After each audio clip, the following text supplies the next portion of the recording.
Hello student, कल हमने discuss किया था वेक्टर स्पेस के बारे में। तो आज हम उस पे वेक्टर स्पेस पे कल डेफिनेशन के बारे में पढ़ा था कि वेक्टर स्पेस होता क्या और उसकी कुछ प्रॉपर्टीज़ डिस्कस की थी। ठीक है स्टूडेंट, मतलब क्या होता है, कौन कौन सी प्रॉपर्टी उसमें सेटिस्फाई करती है वेक्टर स्पेस में। तो अब मैंने इंटरनल कंपोजिशन और एक्सटर्नल कंपोजिशन भी आपको डिटेल में समझाया था। आज हम पढ़ेंगे उस वेक्टर स्पेस के ऊपर एक एग्जांपल लेंगे और बताएंगे कि ये वेक्टर स्पेस की प्रॉपर्टी सेटिस्फाई कर रही है। ठीक है स्टूडेंट, तो देखिए स्टूडेंट, आज मैं क्या करूँगा, एक ही एग्जांपल लूँगा, बाकी वाली आप लोग फिर समझ जाएंगे कि किस तरीके से एग्जांपल को हम सॉल्व करते हैं बाय मतलब शो करते हैं किसी भी एग्जांपल को इन आवर वेक्टर्स, मतलब शो करते हैं कि ये वेक्टर स्पेस है कि नहीं, मतलब वेक्टर स्पेस की प्रॉपर्टी सेटिस्फाई कर रही है कि नहीं। तो मंडे से इंशाल्लाह हम बुक से ही पढ़ेंगे। आज बुक तो मेरे पास अब मैंने भी नहीं ली अभी, तो मंडे से इंशाल्लाह बुक भी मैंने आपको बुक का नाम बता दिया, आप लोग सारे वही बुक ले लें, मैं भी वही लूँगा और उसी बुक से इंशाल्लाह हम मंडे से शुरू करेंगे। ठीक है, आज मैं वेक्टर्स के स्पेस के बारे में, क्योंकि अभी क्लास की शुरुआत है, तभी मैं थोड़ा थोड़ा इंट्रो आपको दे रहा हूँ। ठीक है स्टूडेंट, तो मंडे से इंशाल्लाह रेगुलर क्लास है ना, मंडे से मैं दो क्वेश्चन, दो तीन हम रोज़ के टॉपिक किया करेंगे। तो आज हम थोड़ी सी इंट्रोडक्शन कल मैं दे चुका था वेक्टर स्पेस के बारे में। आज हम सिर्फ उसके रिलेटेड एक एग्जांपल सॉल्व करते हैं कि कैसे वो वेक्टर स्पेस की प्रॉपर्टी सेटिस्फाई करती है कि नहीं करती। ठीक है स्टूडेंट, मान लेते हैं मैं वेक्टर स्पेस को 2 डायमेंशन के एग्जांपल लेकर समझाता हूँ। मान लेते हैं वी तुम्हारा क्या है, R2 मतलब 2 डायमेंशनल है। ठीक है, 2 डायमेंशनल मतलब उसमें टप्पल्स, 2 टप्पल्स बनेंगे। 2 टप्पल्स मतलब ऐसे पेयर होंगे एक्स वाई। भाई 2 डायमेंशन में ऑर्डर पेयर होते हैं ना, मतलब एक्स का एक एलिमेंट होता है, एक वाई का, उनके कोऑर्डिनेट्स को बोलते हैं टप्पल्स। ठीक है, तो एक वेक्टर स्पेस लिया मैंने R2 के अंदर और एक्स वाई उसके टप्पल्स बनेंगे such that X Y belongs to set of real number. अब यहाँ पे मैंने वेक्टर स्पेस में आपको फील्ड के बारे में बताया था। अब यहाँ पे फील्ड जो है वो तुम्हारा क्या है, रियल नंबर, और वेक्टर स्पेस वी है और फील्ड तुम्हारा रियल है। ठीक है स्टूडेंट, तो सबसे पहले मैंने आपको बताया था कि वी प्लस जो है, पहली प्रॉपर्टी मैंने वेक्टर स्पेस की बताई थी कि वी प्लस जो है वो क्या होना चाहिए, मतलब we with respect to binary operation plus के साथ वो क्या बनाएगा, अबिलियन ग्रुप होना चाहिए। ठीक है स्टूडेंट, तो अबिलियन ग्रुप के लिए 5 सेटिस्फाई करनी, 5 प्रॉपर्टी सेटिस्फाई करनी चाहिए। अब वो क्या है, सबसे पहली, अब यहाँ से देखिए स्टूडेंट, अगर मैं डिफाइन करता हूँ addition of vector in V में, किस तरीके से डिफाइन किया जाता है एडिशन ऑफ वेक्टर को।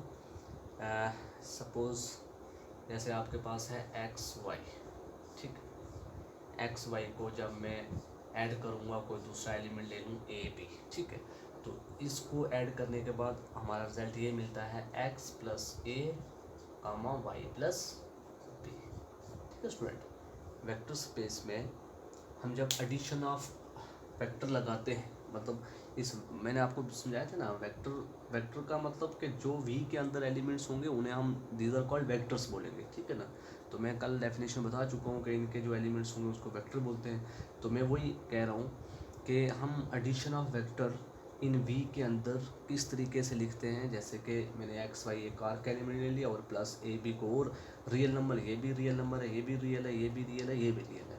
तो जब दो रियल को ऐड करते हैं इन टप्पल्स में, तो वो इस तरीके से ऐड किया जाता है एक्स प्लस ए और वाई प्लस बी। ठीक है स्टूडेंट, अब यहाँ से अगर मैं इसका आइडेंटिटी एलिमेंट बताऊँ, देखिए स्टूडेंट, मैंने आपको अच्छे तरीके से बताया हुआ ग्रुप में या अबिलियन ग्रुप में के प्लस के केस में आइडेंटिटी एलिमेंट होती है 0। ठीक है स्टूडेंट, 0 आइडेंटिटी एलिमेंट होती है ना, और आइडेंटिटी एलिमेंट भी यहाँ से हमें पता लगी कि 0 होगी, और इसकी इन्वर्स मल्टीप्लिकेटिव इन्वर्स जो होता है, मतलब एडिटिव इन्वर्स जो होता है वो इसका होता है X Y plus minus X minus Y, मतलब एक्स का इन्वर्स माइनस एक्स और वाई का इन्वर्स माइनस वाई, और जब इनको ऐड करते हैं तो आपके पास 0 0 मिल जाता है। ठीक है स्टूडेंट, अब वो कैसे, हम 1 बाय 1 एक को लेकर डिस्कस करेंगे। तो सबसे पहली प्रॉपर्टी अंडर एडिशन में हम लिखेंगे properties under addition, properties under addition. तो अंडर एडिशन के केस में वो क्या होना चाहिए, अबिलियन होना चाहिए। तो अबिलियन के लिए 5 प्रॉपर्टी वो सेटिस्फाई करनी चाहिए। पहली प्रॉपर्टी नंबर 1 कि वो क्या होना चाहिए, क्लोजर होना चाहिए। क्लोजर प्रॉपर्टी, क्लोजर प्रॉपर्टी का मतलब ये है कि अगर मान लेते हैं सपोज लेट x1 y1 और दूसरा एलिमेंट ले लेता हूँ एंड x2 y2 जो है सपोज बिलोंग कर रहे हैं किसमें, v में। ठीक है, आप ऐसे भी ले सकते हो x1 y1 और या a1 b1 c1 c2 या a1 b1 a2 b2 ऐसे भी ले सकते हैं, कोई भी रियल नंबर ले लो। ठीक है ना, मैंने 2 रियल नंबर ले लिए, एक x1 y1 और दूसरा x2 y2। ठीक है, टपल्स में, क्योंकि जो एक्सरसाइज है वो किस पर बेस है, 2 डायमेंशनल स्पेस पर। तो 2 डायमेंशनल की बात करेंगे तो जब टपल्स में फिर ऑर्डर पेयर लिखे जाएंगे, ऑर्डर पेयर में हम एलिमेंट्स को लिखेंगे। ठीक है स्टूडेंट, तो देखिए x1 y1 x2 y2 मैंने v में एलिमेंट्स लिए और where x1 y1 x2 y2 ये सारे के सारे किसको बिलोंग कर रहे हैं, सेट ऑफ रियल नंबर को बिलोंग कर रहे हैं। तो दिस इम्प्लाइज जब इनकी ऐड करूँगा तो ऐसा हो जाएगा, this implies x1 plus x2 y1 plus y2 ये भी बिलोंग कर जाएंगे रियल में। भाई अगर x1 रियल है, y1 रियल है, x2 रियल है, y2 रियल है, जब ये सारे रियल हैं तो इनका सम भी क्या होगा, वो भी रियल होगा। ठीक है ना स्टूडेंट, इनका सम भी क्या होगा, रियल होगा।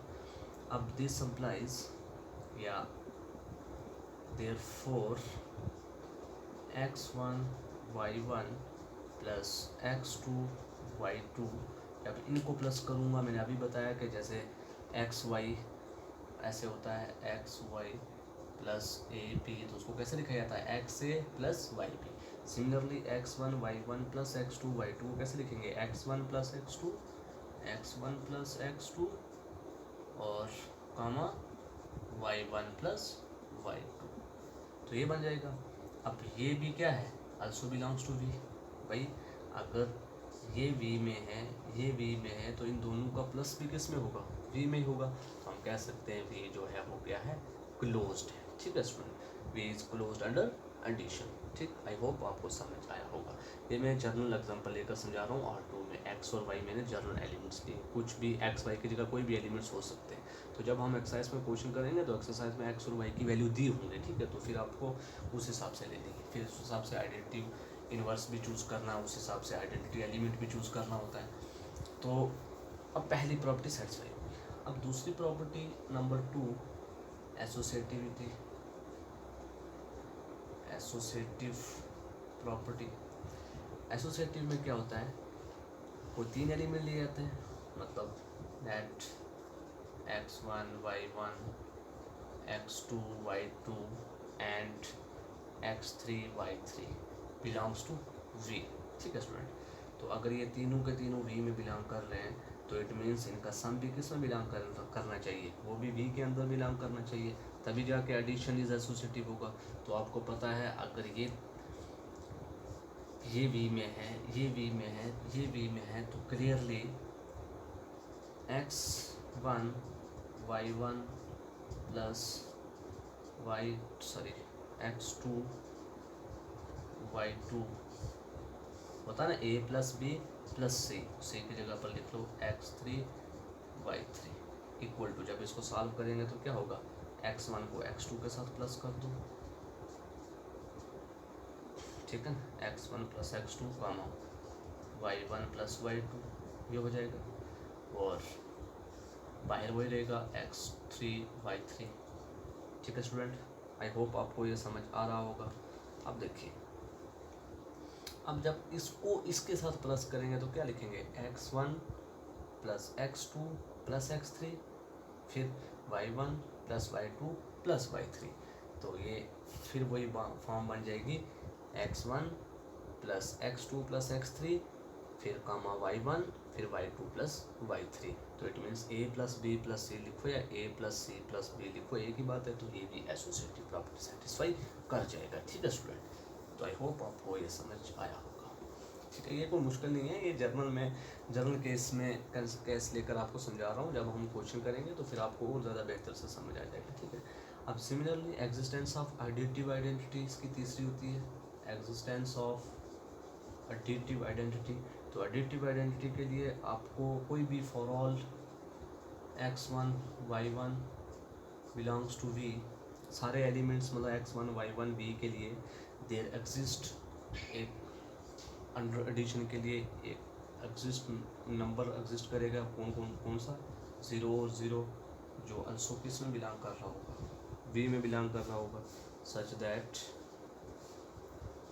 दैट ये वही होगा x1 y1 plus 0 0 equal to क्या हो जाएगा x1 प्लस 0 y1 प्लस 0, तो which is again equal to x1 y1 आ जाएगा। ठीक है स्टूडेंट, आइडेंटिटी एलिमेंट का मतलब यही होता है कि ऐसा एलिमेंट्स जो इसमें ऐड करने से या मल्टीप्लाई करने से इस वैल्यू में कोई फ़र्क ना आए, तो उसको हम बोलते हैं एडिटिव एलिमेंट। तो एडिटिव मतलब आइडेंटिटी ऑफ मतलब एडिटिव ऑफ आइडेंटिटी एलिमेंट कह सकते हैं। अब एडिटिव क्यों कहा, क्योंकि प्लस की अंडर एडिशन में कर रहे हैं, तो अंडर एडिशन में आपको मैंने बताया हुआ कि एडिशन के केस में एडिटिव आइडेंटिटी जो होती है वो 0 0 ही होती है। ठीक है ना, तो अब करने का तरीका क्या है वो मैंने आपको तरीका समझा दिया कि इसको पहले एलिमेंट को पहले के साथ प्लस करते हैं, फिर कामा दूसरे एलिमेंट को दूसरे के साथ प्लस किया जाता है। तो अगेन आपके पास x1 y1 आ जाएगा जो किस में बिलोंग कर रहा है, v में बिलोंग कर रहा है। ठीक है स्टूडेंट, आई होप आपको समझ आया होगा। तो यहाँ से हम कह सकते हैं कि 0 0 जो है वो क्या है, एडिटिव आइडेंटिटी है किसकी, v की। ठीक स्टूडेंट, अब तीसरी प्रॉपर्टी आती है existence of additive inverse, fourth property additive inverse. तो एडिटिव इनवर्स मैंने अभी आपको समझाया कि अगर एक्स वाई एलिमेंट कोई v में बिलोंग कर रहे हैं तो इट मीन्स उनका कोई एडिटिव इनवर्स भी एग्जिस्ट करता होगा, मतलब -x - y भी v में बिलोंग कर जाएगा। तो सच दैट किस तरीके से, क्योंकि भाई देखिए ना x और y रियल्स हैं, तो -x - y अल्सो रियल्स होंगे ना। अगर ये रियल हैं तो ये भी तो रियल ही है, इट मीन्स इनका इनवर्स जो होगा वो भी क्या होगा, रियल होगा। और जब इनको हम ऐड करेंगे, अंडर एडिशन की बात करेंगे, ऐड करेंगे तो आपके पास वापस क्या आ जाएगा, आइडेंटिटी एलिमेंट आ जाएगा, क्योंकि x - x 0 y - y 0 हो जाएगा। ठीक है स्टूडेंट, तो एडिटिव इनवर्स होता ही वही है कि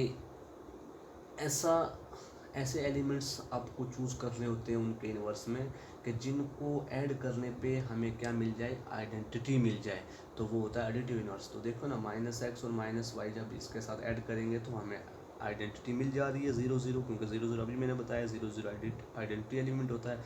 तो इनको ऐड करने से हमें दोबारा से क्या मिल रहा है, आइडेंटिटी एलिमेंट।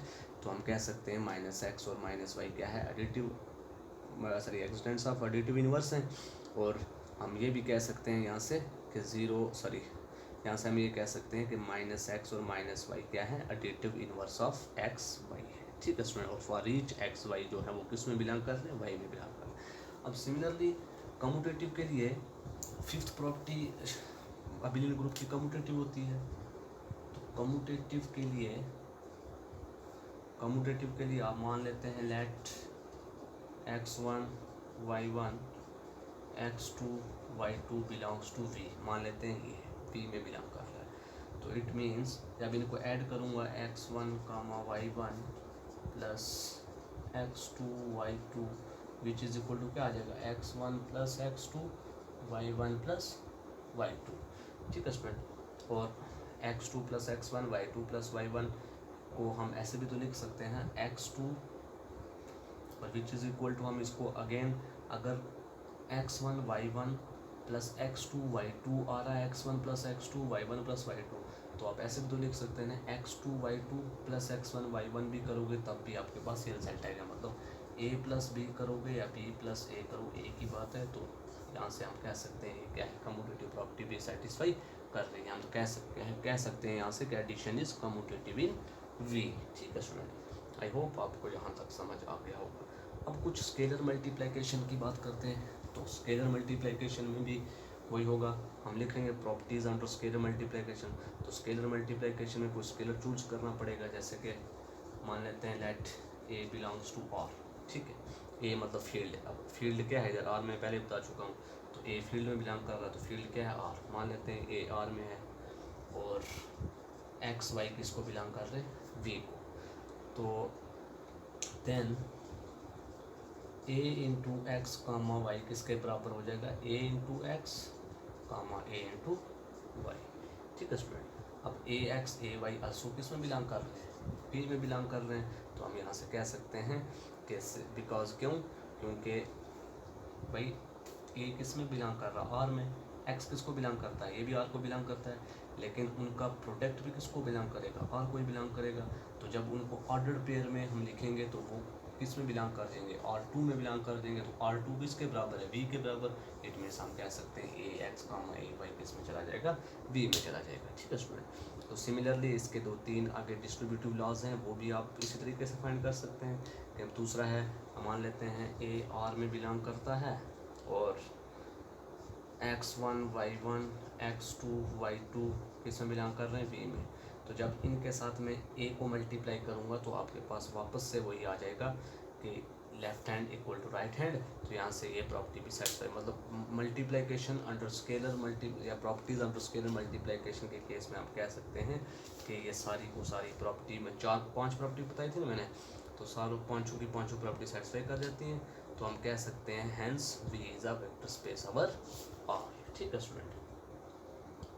और क्योंकि ये जो R2 है ना, ये R2 के एलिमेंट जो भी हैं, ये हम एक प्लेन वेक्टर बनाते हैं ना, प्लेन पे ही ये ड्रा किया जाता है ना एक्स वाई, मतलब ये एक्स का एलिमेंट यहाँ पर, वाई का एलिमेंट यहाँ पर, तो ये कोऑर्डिनेट बनेंगे एक्स वाई, और इसको R2 कहा जाता है, R2 डायमेंशनल।